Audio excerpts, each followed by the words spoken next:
출애굽기 2장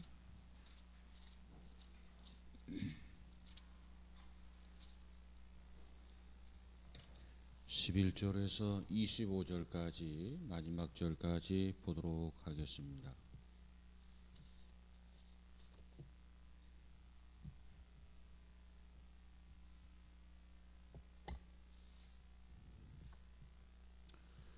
자, 11절 준비되셨으면 우리 함께 같이 봅니다. 11절 시작. 모세가 장성한 후에 한 번은 자기 형제들에게 나가서 그들이 고되게 노동하는 것을 보더니 어떤 애굽 사람이 한 히브리 사람 곧 자기 형제를 치는 것을 본지라. 좌우를 살펴 사람이 없음을 보고 그 애굽 사람을 쳐 죽여 모래 속에 감추니라. 이튿날 다시 나가니 두 히브리 사람이 서로 싸우는지라.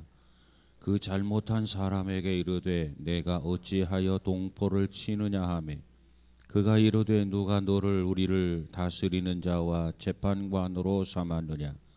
내가 애굽 사람을 죽인 것처럼 나도 죽이려느냐. 모세가 두려워하여 이르되 일이 탈로 되었도다. 바로가 이 일을 듣고 모세를 죽이고자 하여 찾는지라. 모세가 바로의 낯을 피하여 미디안 땅에 머물며 하루는 우물 곁에 앉았더라. 미디안 제사장에게 7딸이 있었더니 그들이 와서 물을 길어 구유에 채우고 그들의 아버지의 양떼에게 먹이려 하는데 목자들이 와서 그들을 쫓는지라. 모세가 일어나 그들을 도와 그 양떼에게 먹이니라. 그들이 그들의 아버지 르우엘에게 이를 때에 아버지가 이르되 너희가 오늘은 어찌하여 이같이 속히 돌아오느냐. 그들이 이르되 한 애굽 사람이 우리를 목자들의 손에서 건져내고 우리를 위하여 물을 기로 양떼에게 먹였나이다. 아버지가 딸들에게 이르되 그 사람이 어디에 있느냐. 너희가 어찌하여 그 사람을 버려두고 왔느냐. 그를 청하여 음식을 대접하라 하였더라. 모세가 그와 동거하기를 기뻐하며 그가 그의 딸 시보라를 모세에게 주었더니 그가 아들을 낳음에 모세가 그의 이름을 게르솜이라 하여 이르되 내가 타국에서 낳은 애가 되었음이라 하였더라. 여러 해 후에 애굽 왕은 죽었고 이스라엘 자손은 고된 노동으로 말미암아 단식하며 부르짖으니 그 고된 노동으로 말미암아 부르짖는 소리가 하나님께 상달된지라. 하나님이 그들의 고통 소리를 들으시고 하나님이 아브라함과 이삭과 야곱에게 세운 그의 언약을 기억하사 하나님이 이스라엘 자손을 돌보셨고 하나님이 그들을 기억하셨더라. 아멘. 자, 이렇게 해서 우리가 계속해서 출애굽기를 쭉 강해를 하는데 이 말씀을 가지고 특별히 이 장에서 하나님은 섭리 가운데 모세가 태어나게 하셨고 그리고 하나님께서는 섭리 가운데 모세를 교육시키시고 훈련시키셨다라고 하는 것을 공부했어요. 모세가 이때 태어난 다음에 그리고 모세는 아버지 어머니로 하여금 양육을 받고 자라나게 됩니다. 시대가 하수상해서 참 여러 가지 혼란스러운 세상이었는데 오히려 양육비를 받고 양육하는 그러한 축복이 모세에게 주어졌고 그리고 난 다음에 이제 어린 시절을 보냈던 모세가 궁중에 들어가서 교육을 받게 됩니다. 이때의 교육은 공교육이다 이렇게 말씀드릴 수 있죠. 그래서 그 교육을 받고 나서 모세가 이제는 어느 정도 분별력이 생기게 됩니다. 그래서 위대한 출발에 대해서 지난 시간 말씀을 드렸는데 우리가 이 히브리서에서 좀 부족한 점들은 출애굽기에서 좀 부족한 점들은 히브리서를 통해서 우리가 보충할 수가 있습니다. 그래서 히브리서를 조금 더 보고 넘어가도록 하죠. 히브리서 11장 24절부터 보도록 합니다. 24절, 25절, 26절. 자, 히브리서 11장 24절을 한번 볼까요? 11장 24절 시작. 믿음으로 모세는 장성하여 바로의 공주의 아들이라 칭함받기를 거절하고 도리어 하나님의 백성과 함께 고난받기를 잠시 죄악의 낙을 누리는 것보다 더 좋아하고 그리스도를 위하여 받는 수모를 애굽의 모든 포화보다 더 큰 재물로 여겼으니 이는 상 주심을 바라봄이라 그랬어요. 자, 이 말씀을 보면 모세는 이제 위대한 출발을 하게 되는데 지난 시간에 두 가지를 살펴보았죠. 첫 번째로 명예와 권세를 거절했다는 겁니다. 참 이거 쉽지 않아요. 이 명예, 권세를 거절하는 것. 그 다음에 두 번째로 뭘 거절했다고 그랬죠? 쾌락을 거절했더라 그랬죠. 쾌락. 그래서 잠시의 죄악을 누리는 것보다 이렇게 이야기하고 있죠. 25절을 한번 다시 볼까요? 시작. 도리어 하나님의 백성과 함께 고난받기를 잠시의 죄악의 낙을 누리는 것보다 더 좋아했더라. 그래서 모세는 위대한 출발을 하게 되는데 명예를 거절하고 권세를 거절하고 출발하더라. 쾌락을 거절하고 출발하더라. 그 다음 오늘은 이제 세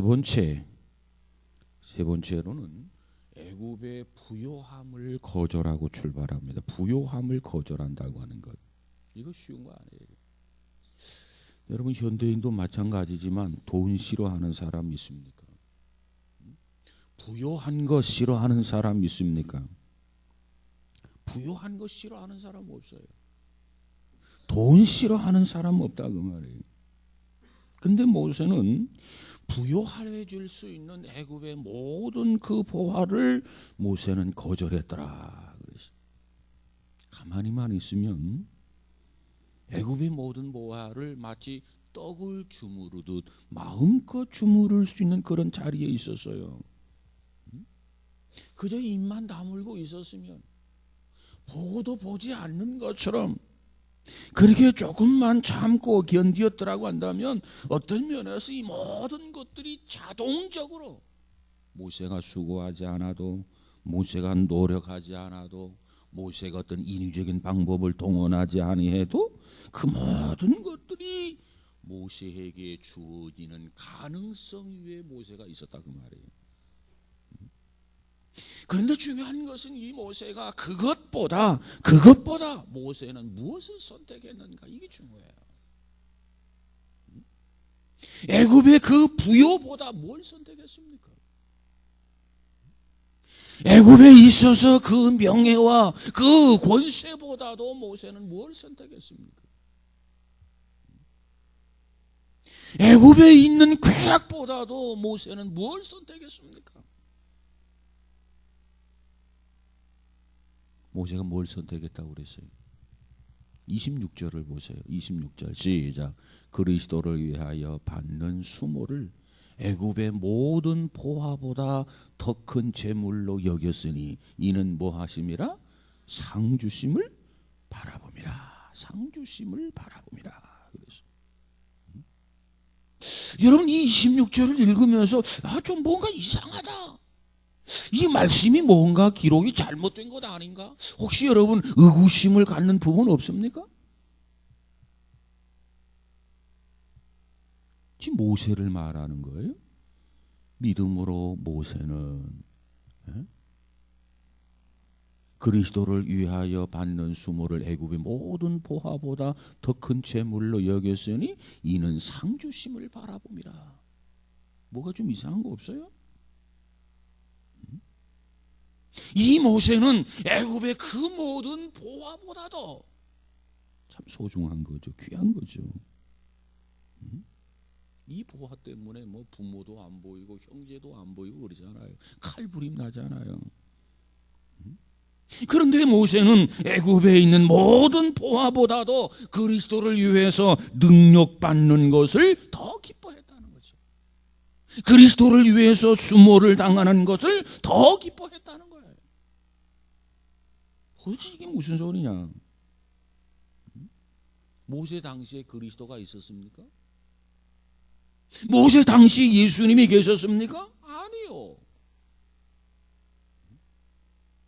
모세 후에 약 한 4,000년이 지난 다음에 그리스도가 이 땅에 태어나지 않았습니까? 그런데 히브리서 기자는 분명히 말하기를 그리스도를 위해서 받는 수모를 능력을 애굽의 모든 보화보다도 더 큰 재물로 여겼더라 그랬어요. 이 도대체 무슨 소리냐? 그리스도가 태어나지도 않았는데 이 모세 시대에서 본다면 앞으로 한 4,000년이나 지나야 그리스도가 태어나게 될 터인데 애굽의 모든 보화보다도 그리스도를 위해서 수모를 당하는 걸 더 기뻐했다? 이게 뭐가 잘못된 건 아닌가? 아니요. 잘못 기록된 게 아닙니다. 그렇다면 이 16절이 말씀하는 내용이 무엇입니까? 예수님이 계시지도 않았는데 여기서 그리스도를 위해서 수모를 당한다, 그리스도를 위해서 능력을 받았다, 도대체 이것은 무슨 의미냐는 거예요. 무슨 내용입니까? 여러분, 우리가 하나님을 위해서 산다, 그리스도를 위해서 산다 이렇게 말을 할 때 하나님을 위해서 살고 그리스도를 위해서 산다고 하는 것은 결코 추상적인 것이 아니라는 거예요. 근데 오늘 많은 그리스도인들이 하나님을 위해서 산다, 그리스도를 위해서 산다고 말할 때 그 산다라고 하는 의미를 추상적으로 생각하는 사람이 많아요. 우리가 하나님을 위해서 사는 것 어떻게 해야 하나님을 위해서 사는 겁니까? 하나님이 눈에 안 보이고 손에 안 잡히는데. 그리스도를 위해서 산다? 어떻게 살아야 그리스도를 위해서 사는 겁니까? 그리스도가 눈에 보이지 아니하고 손에도 잡히지 않는데.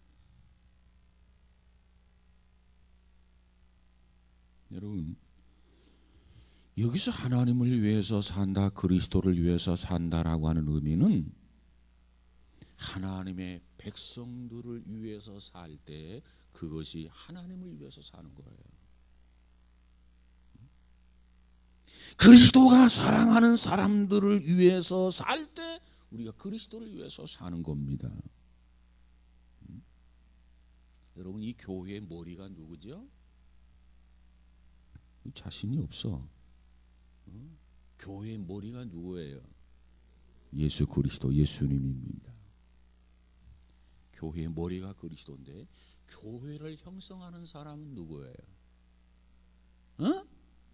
그래요. 성도들, 구원받은 백성들이 교회를 형성하게 되고 그 교회가 형성된 그 교회의 머리는 예수 그리스도입니다. 주님을 사랑하는 것은 뭘 어떻게 하는 것이 주님을 사랑하는 거냐? 여러분, 우리가 주님을 사랑합니다 그런 말을 많이 하죠. 어떤 사람을 사랑하는 것이 주님을 사랑하는 거예요?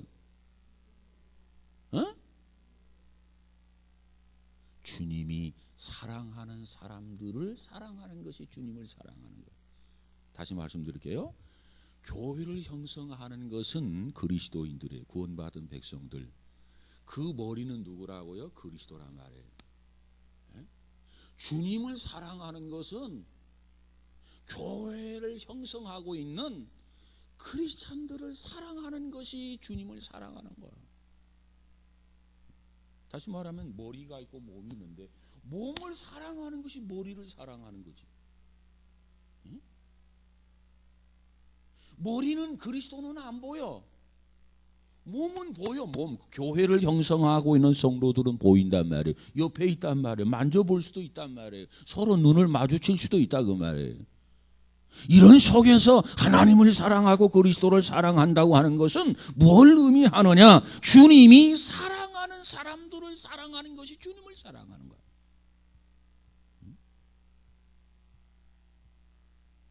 주님이 사랑하는 사람들을 섬기는 것, 그것이 주님을 섬기는 거예요. 보통 우리가 주님을 섬긴다, 주님을 섬긴다. 주님이 눈에 안 보여요. 만질 수 없어요. 눈으로 확인이 안 돼요. 그럼 어떻게 주님을 섬기느냐?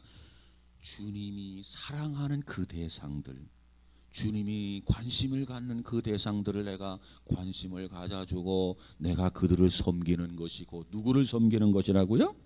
주님을 섬기는 것이다. 모세가 하나님의 백성들을 사랑했어요. 모세가 하나님의 백성들을 섬겼어요. 이것은 뭐냐? 하나님을 사랑하는 것이고 하나님을 섬긴 거예요. 여러분, 모세는 그 당시에 그리스도에 대해서, 메시아에 대해서 약속은 알고 있었지만 구체적으로 역사전 그리스도에 대해서 모세는 알고 있지 못했어요. 왜? 그리스도가 아직 오지 않았으니까. 메시아가 아직 오지 않았을 때이니까. 모세가 한 일은 이 백성을 위해서 살았다는 겁니다. 모세가 한 것은 유대인들을 위해서 결단을 내렸다는 거예요.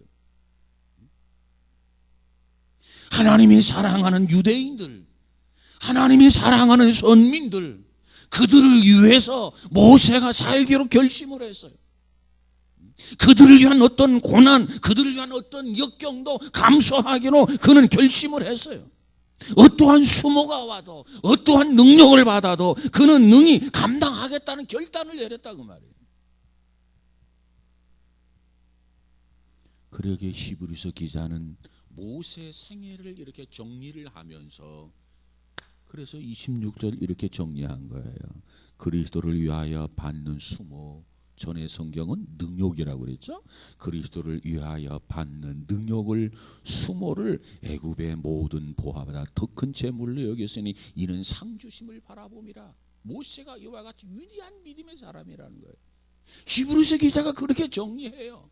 왜? 모세가 하나님의 백성을 위해서 살았기 때문에. 여러분, 우리가 주님을 위해서 산다, 주님을 사랑한다, 주님을 섬긴다, 이 의미를 모른다고 한다면 막연히 추상적 의미를 우리가 갖게 돼요. 신앙생활은 결코 추상적 의미에 머물러서는 안 돼요. 신앙생활은 구체적 행동으로 실천해야 돼요.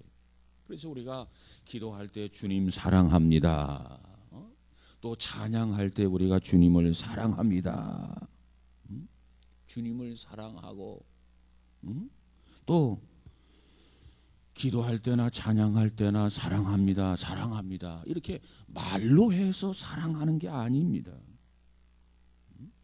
정말 기도할 때 주님을 사랑합니다, 찬양할 때 주님을 사랑합니다, 그러면 정말 우리가 주님을 사랑해야 돼. 어떻게 사랑해야 되느냐?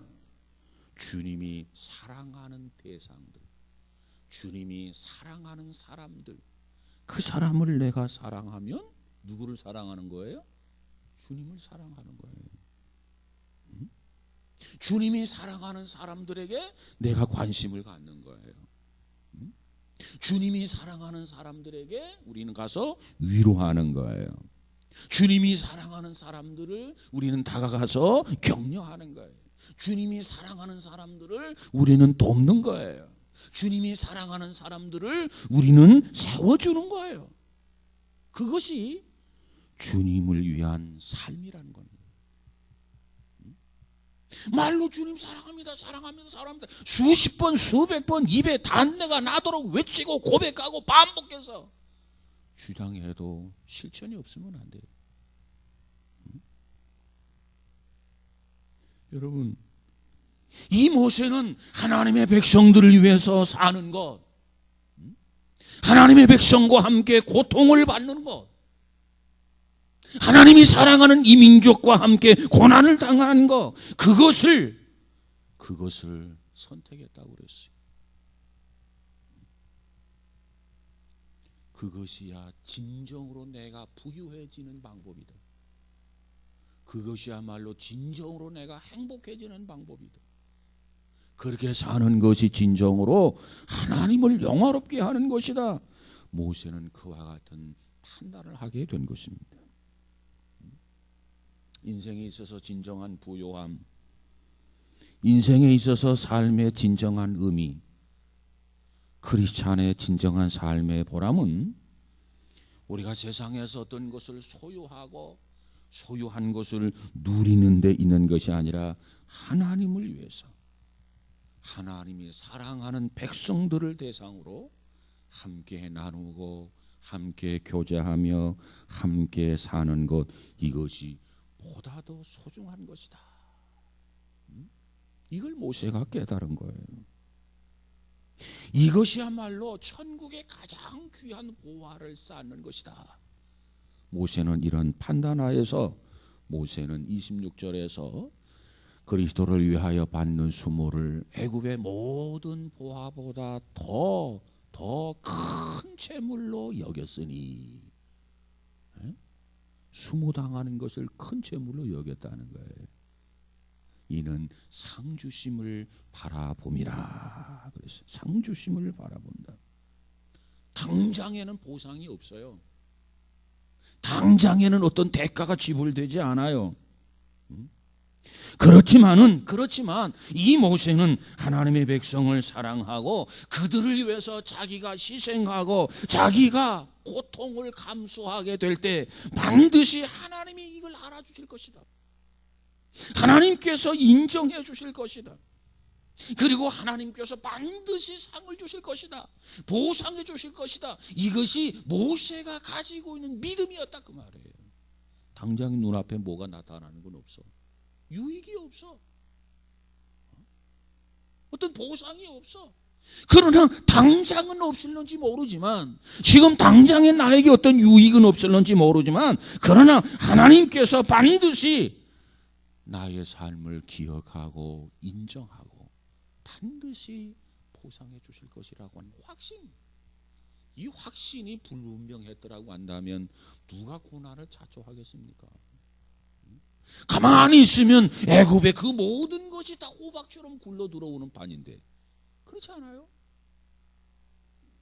이걸 보면 참 모세의 신앙은 대단했다. 어찌 보면 모세의 신앙 앞에 우리 자신들의 부끄러움을 느낍니다. 나는 과연 어떤가? 내 믿음은 과연 견줄 수 있는 믿음인가? 비교가 가능한 믿음인가? 아무래도 그렇지 못하구나. 이런 결론에 도달하게 됩니다. 모세는 이와 같은 믿음으로 말미암아서 그는 명예를 거절했어요.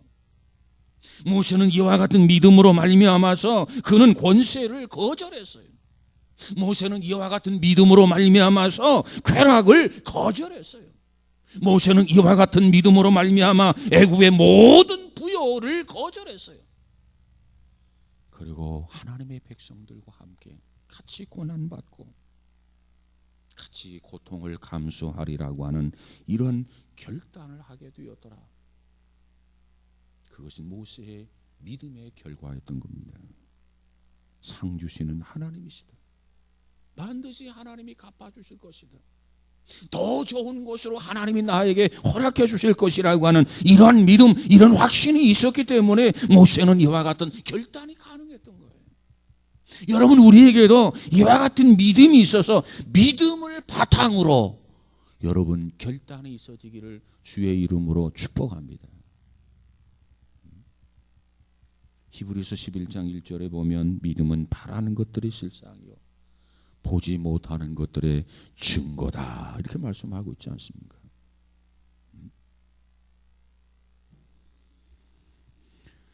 내가 가치 있는 삶을 살게 될 때, 하나님이 기뻐하시는 삶을 살게 될 때, 이 땅에서는 어떠한 고난이 와도, 어떠한 아픔이 와도, 어떠한 고생을 내가 겪는다 할지라도 주님 앞에 서는 날 주님께서 인정해 주신다.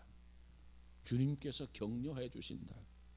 주님께서 수고했다, 나를 이처럼 받아주시고 영접해 주신다면 우리는 어떠한 아픔도 어떠한 고통도 견디고 극복하리라고 하는 믿음의 결단이 모세로부터 우리에게도 있어지기를 주의 이름으로 축원합니다.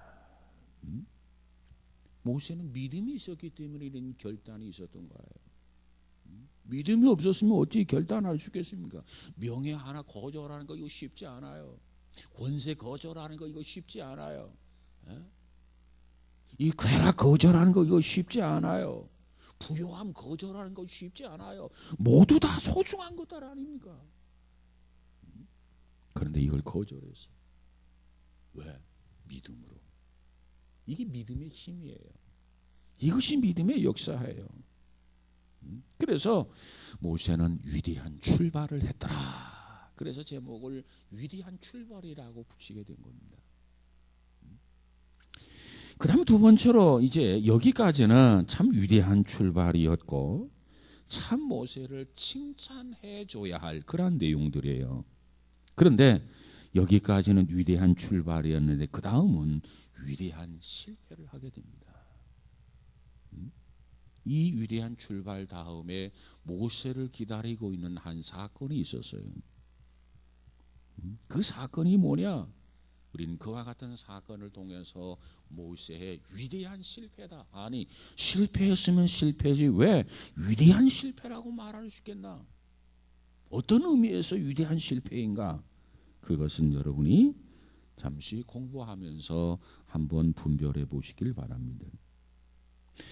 먼저 이 모세 실패의 정체를 살펴보게 된다면, 자, 우리가 2장 공부하게 되는데, 자, 12절, 13절, 14절을 한번 보도록 하죠. 출애굽기 2장 12, 13, 14절을 보도록 합니다. 12절 시작.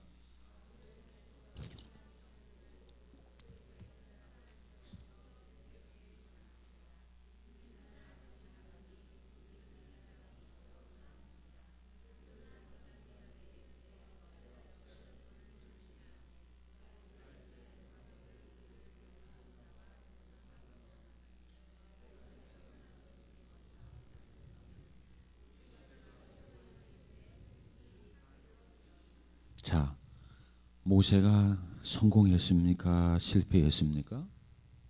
예, 처음에는 위대한 출발을 했어요. 믿음을 가지고 명예를 거절하고, 믿음을 가지고 권세를 거절하고, 믿음을 가지고 쾌락을 거절하고, 믿음을 가지고 부요함을 거절했어요. 이 모든 것들을 거절할 수 있는 용기, 결단은 그가 믿음에 있었다고 그랬어요.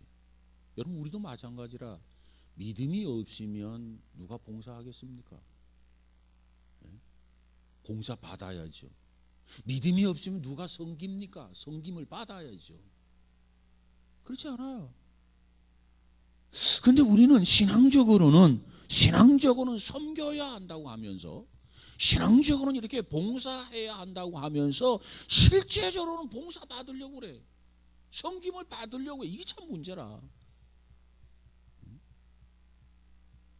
기독교인들이 많아지면 많아질수록 봉사자가 많아야 되고 섬기는 자가 많아야 되는데, 입만 살아있기 때문에 봉사자가 많아지는 게 아니라 점점점 줄어들고, 섬기는 자가 많아지는 게 아니라 섬기는 자가 점점점 줄어들고 있단 말이에요. 신앙생활을 추상적으로 하기 때문에 그래요. 정말 이 땅에 주를 위해서 봉사하고 주님을 위해서 헌신하고 주를 섬기게 된다면은 나에게 불이익이 오고 나에게 고통이 오고 나에게 고난이 온다 할지라도 주께서 상으로 갚아주신다, 보상해 주신다, 이 믿음이 있다고 한다면 어찌 봉사하지 않겠습니까? 어떻게 헌신하지 않으시겠습니까?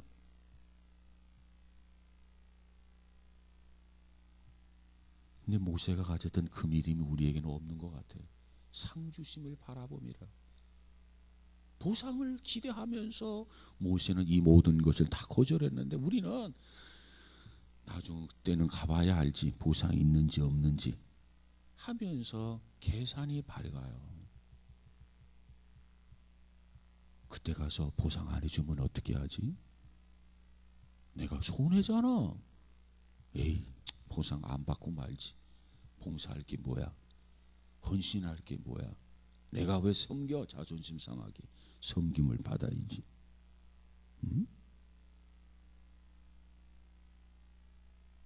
믿음은 가지고 있는데 공통분모, 이 공통분모가 모세에도 믿음이 있고요. 근데 그 모든 것들 다 거절해서 그 믿음을 바탕으로 우리도 믿음이 있는데 우리는 이걸 다 거절할 줄을 몰라. 이 믿음의 본질이 달라. 모세가 가지고 있는 믿음과 우리들이 가지고 있는 믿음. 자, 그런데 모세가 이제 위대한 출발을 했는데 실패합니다. 이 12절, 13절, 14절에 가서 보니까 모세가 성공을 했느냐 실패했느냐, 실패했어요. 애굽의 부요를 뒤로 하고 애굽의 쾌락을 뒤로 하고 그리고 애굽에서 위대한 성공을 거두었던 모세가 이제 하나님을 신뢰하고 하나님의 백성들 편에 서서 그들을 섬기면서 그들과 함께 고난과 고초를 당하겠노라고 결단을 내리게 됩니다. 위대한 출발이었어요. 그런데 어느 날 보니까 자기 동족이 애굽 사람에게 괄시를 받고 고통당하는 모습을 목격하게 됩니다. 그 모습을 보면서 모세가 나는 내 백성이 고통받는 것을 그대로 두고 볼 수 없다. 내가 내 백성들을 위해서 살아야 할 때가 온 모양이다. 그런 결심을 하게 됩니다. 자, 올바른 동기입니까? 잘못된 동기입니까? 여러분 뭘 생각하는지 모르겠어? 어느 날 자기 동족이 애굽 사람에게 괄시를 당하고 고통받는 현장을 목격한다 그 말이에요. 그 모습을 보면서 모세가 생각하기를 내 백성들이 고통을 당하는데 어떻게 내가 이걸 외면하나? 어떻게 보고도 보지 않은 것처럼 행동할 수 있겠나? 내가 내 백성을 위해서 뭔가 해야 할 때가 온 모양이다. 이렇게 결심을 했다 그 말이에요. 그 결심의 동기가 올바른 동기라고 생각합니까? 잘못된 동기라고 생각합니까? 올바른 동기야. 어려워 그게? 내가 뭘 어떻게 하겠다, 잘 먹고 잘 살겠다고 아니라 내 민족, 내 동족과 고통당하는 그 모습을 내가 모른 척 할 수 없다 그 말이에요. 뭔가 동족을 위해서 내가 일할 때가 온 모양이다. 올바른 동기, 올바른 그렇던 동기가 아닙니다. 어쩌면 하나님께서 이 때를 위해서 나를 훈련시키시고 교육을 시켰는지도 모르겠다. 올바른 동기였어요.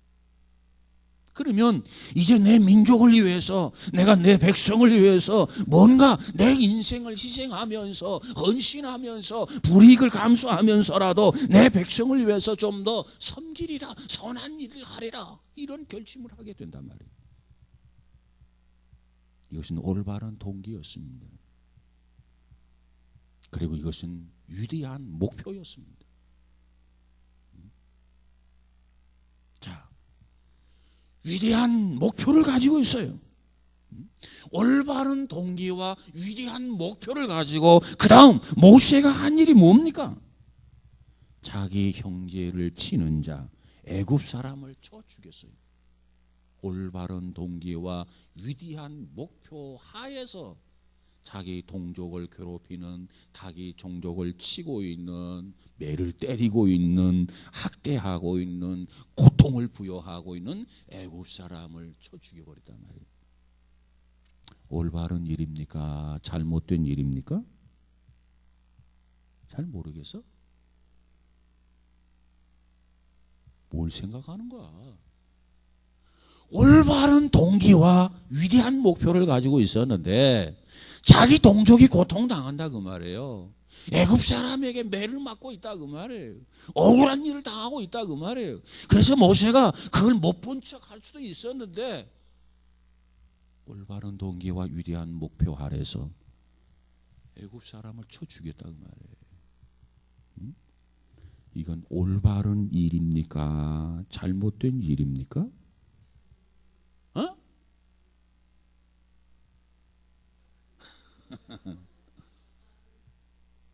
참 윤리 도덕 교육을 많이 해야 될 것 같네. 표가 갈라져. 자, 올바른 동기와 위대한 목표로 지금 모세가 시작을 했어요. 시작을 했는데 그 방법은 어때요? 옳지 않은 방법이었어요. 올바른 방법이 아니었어요. 왜 그렇죠? 사람을 죽인 것은 이유 불문하고 그건 바르지 못한 방법이라. 아마 모세도 사람을 죽이는 거 내가 올바른 동기와 위대한 목표를 가지고 있는데 이 올바른 동기와 위대한 목표 아래서 애굽 사람을 쳐 죽이는 것이 잘한 것이다, 잘못된 것이다. 모세가 어떻게 생각했을까? 모세도 잘못된 것인 걸 알고 있었던 거예요. 어떤 면에서 그러느냐? 오늘 본문 12절에 가서 보니까 모세가 애굽 사람을 쳐 죽이기 전에 모세가 어떤 행동을 하죠? 좌우를 살펴보는 거라. 그것이 올바른 방법이었다. 마음이 조금 더 거리낌이 없었다. 그러면 모세가 가서 그냥 쳐 죽여버리지 뭐로 좌우를 살핍니까? 좌우를 살펴보니까 어떤 결론에 도달하죠? 아무도 보는 사람이 없는데? 그러면 내가 은근슬쩍 쳐 죽여도 아는 사람 없을 거 아니야. 이런 판단, 이런 결론 하에서 모세가 애굽 사람을 쳐 죽인 거예요. 자신도 잘못된 걸 알아. 이 방법은 좋은 방법이 아니다. 사람을 죽이는 방법은 정당한 방법이 아니다.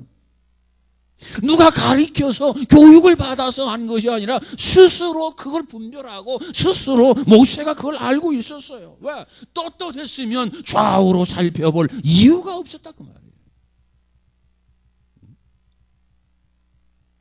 그래서 한 성서학자가 이렇게 이야기합니다. 모세가 부지런히 좌우를 살펴보았다. 그런데 아무도 없다. 요 시간 요 놈을 때려 죽여버려야지. 이때 이 모세가 착각했던 게 하나 있었다는 거죠. 그게 뭐냐면 아무도 보지를 않아요. 보는 사람이 없어요. 근데 모세가 하나님을 알았더라면 이 짓을 안 했을 텐데 하나님을 보지 못했다는 거죠.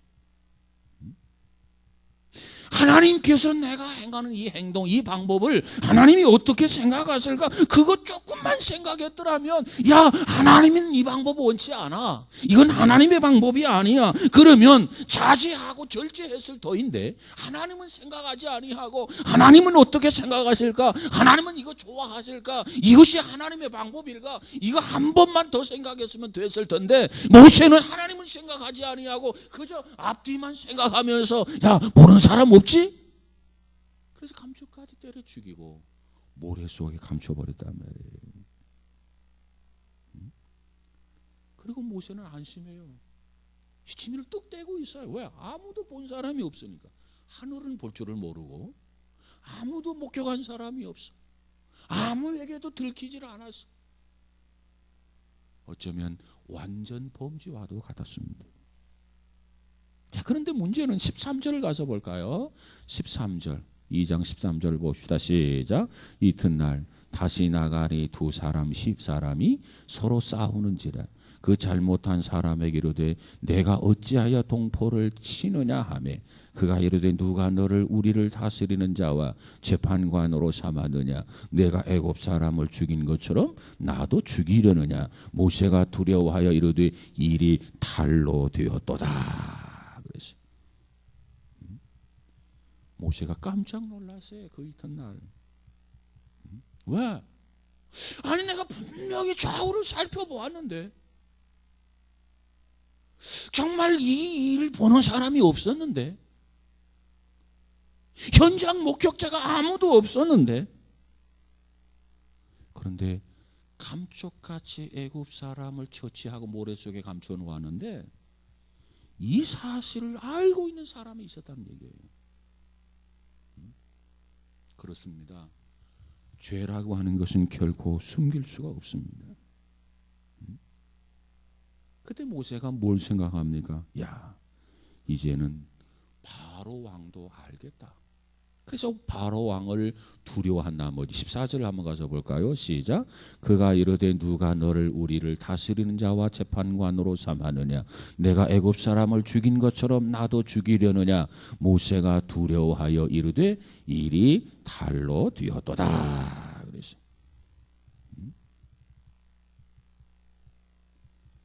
여러분, 모세에게 바로에게 달로가 되면 어떻게 됩니까? 모세가 위험을 당하게 되죠. 그래서 결국은 모세가 애굽을 떠나가게 됩니다. 백성을 섬기겠다고 결단을 하고 백성을 위해서 같이 고초를 당하겠다고 결심을 하고 올바른 동기에서 올바른 목표를 가졌지만 그 방법과 과정의 잘못됨으로 해서 이 모세는 실패하게 되고 애굽을 떠나가게 됩니다. 여기서 우리는 매우 중요한 기독교적 삶의 원칙 하나를 확인해 볼 수 있습니다. 그건 뭐냐 하면 역사적으로 우리 크리스찬들이 크리스찬의 삶의 방법, 이 방법에 대해서 참 소중하게 고백해 온 크리스찬의 윤리 가운데 하나가 뭐냐면 목적이 수단을 정당화시킬 수 없다라고 하는 원칙입니다. 목적이 수단을 정당화시킬 수 없다. 이 말이 무슨 얘기냐면 올바른 목적을 가지고 있다고 해서 그 목적을 관철하기 위해서 어떠한 수단이나 어떤 방법을 사용해도 좋다가 아닙니다. 올바른 목표지만 그 목표를 관철하기 위해서는 아무런 수단이나 방법을 사용해서는 안 돼요. 올바른 목표를 가졌으면 그 목표를 관철하는 방법도 올바른 방법이라야 된다고 말해요.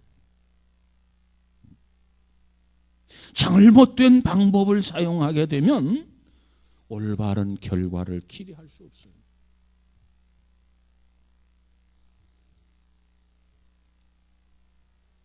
올바른 결과를 기대하는 그 자체가 잘못된 거예요. 그래서 우리는 무엇보다도 바른 목표가 필요하고 고상한 목표가 필요하고 위대한 목표가 필요한데 그 목표를 이루기 위해서는 과정도 방법도 정당해야 한다. 선해야 한다 그 말이에요. 그러니까 목적을 관철하기 위해서 수단과 방법을 가리지 않는다. 이것은 비기독교적이에요. 목적이 정당하다고 한다면 수단과 방법도 기독교적이어야 된다. 그런데 많은 크리스찬들이 올바른 목표를 위해서는 방법, 수단이 좀 잘못돼 해도 뭐 괜찮다. 이렇게 우리가 관용하는, 너그럽게 인정하는 그런 경우들이 허다하다는 거죠. 기독교 철학도 아니고 이건 기독교 윤리도 아니에요. 기독교 윤리, 기독교 철학은요, 올바른 목표에 따라서 올바른 수단, 올바른 방법이 사용되어져야 된다. 이것이 기독교의 철학이고 기독교 윤리예요. 그러면 왜 오늘날 기독교인들이 올바른 목표를 위해서 어떤 수단이나 방법을 동원해도 괜찮다 이렇게 관대해졌느냐? 언제부터 이렇게 되었느냐? 이것은 산업화 과정에서 이루어진 결과입니다. 산업화 과정. 우리가 부를 축적하는 과정에서 자자손손 못 먹고 못 살았다 그 말이에요. 가난하게 살았다 그 말이에요.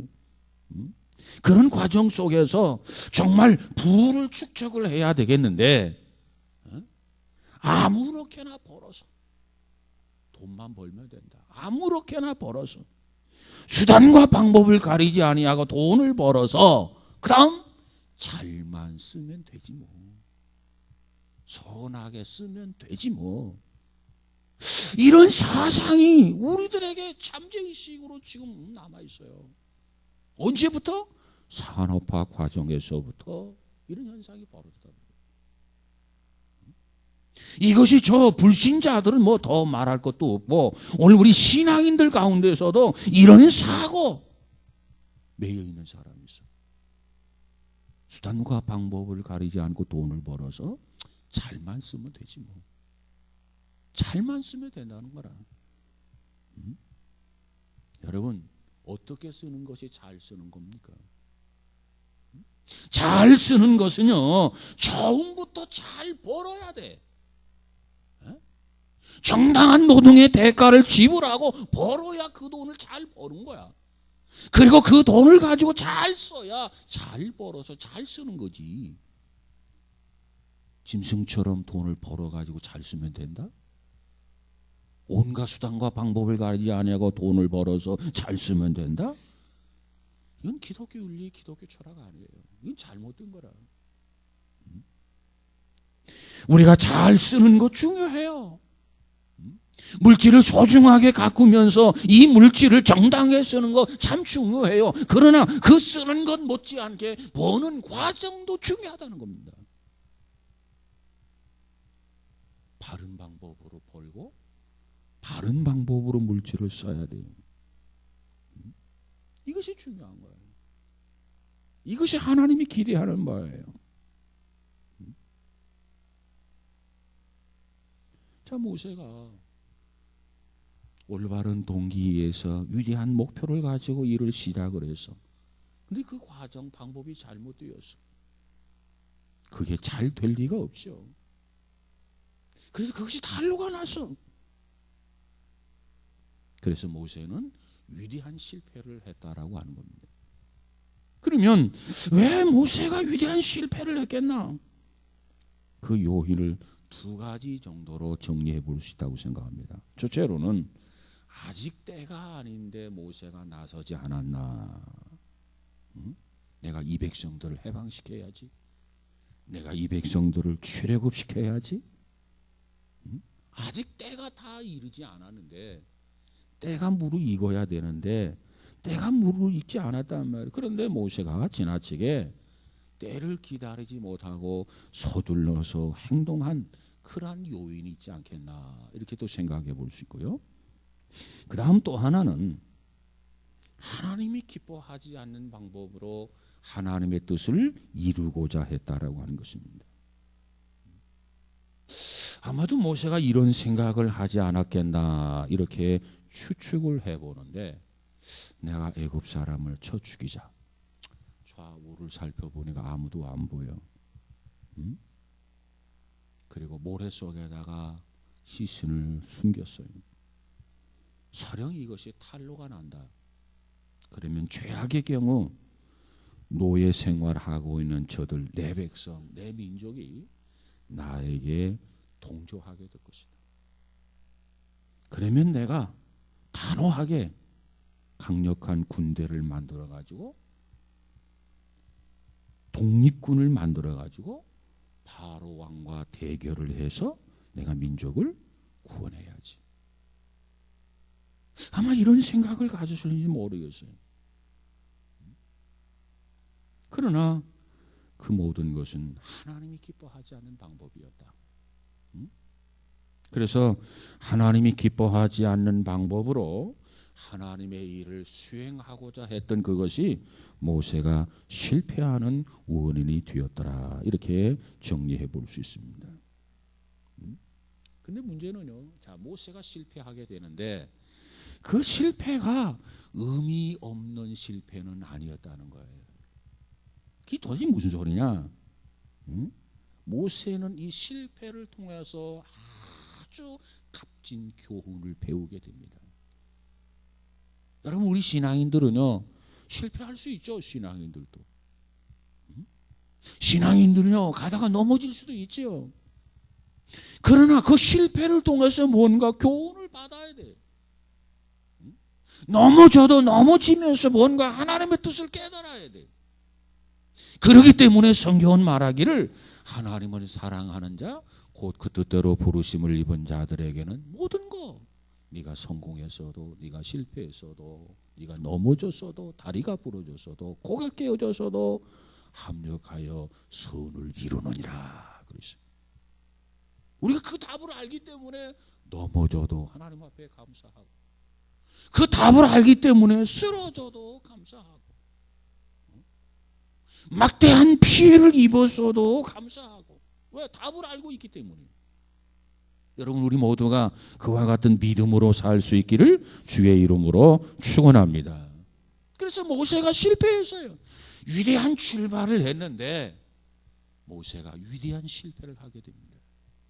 그리고 그 실패를 통해서 교훈을 받고 위대한 일을 해내는 것이 모세인데, 오늘은 여기까지만 하도록 하겠습니다.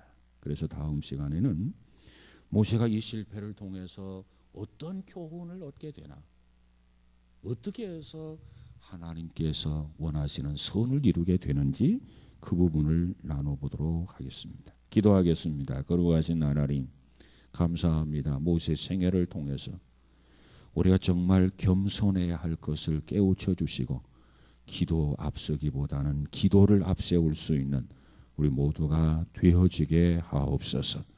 우리는 지혜가 모자랍니다. 지혜를 더하여 주옵소서. 삶의 내용 속에서 늘 하나님의 뜻을 깨닫게 하시고 분별해서 결단할 수 있는 귀한 용기와 담대함들을 허락하여 주옵소서. 일기가 주어집니다. 특별히 몸이 연약하지 아니하도록 강건함을 허락하여 주옵소서. 모세의 그 믿음 우리가 갖게 하시고, 모세의 그 결단 우리도 결단하게 하시고, 모세가 한 시대에 쓰임받은 것처럼 우리도 그 믿음으로 한 시대에 하나님의 손에 붙들려 쓰임받을 수 있는 귀한 성도들 다 되어지게 하옵소서. 예수님 이름으로 기도하옵나이다. 아멘.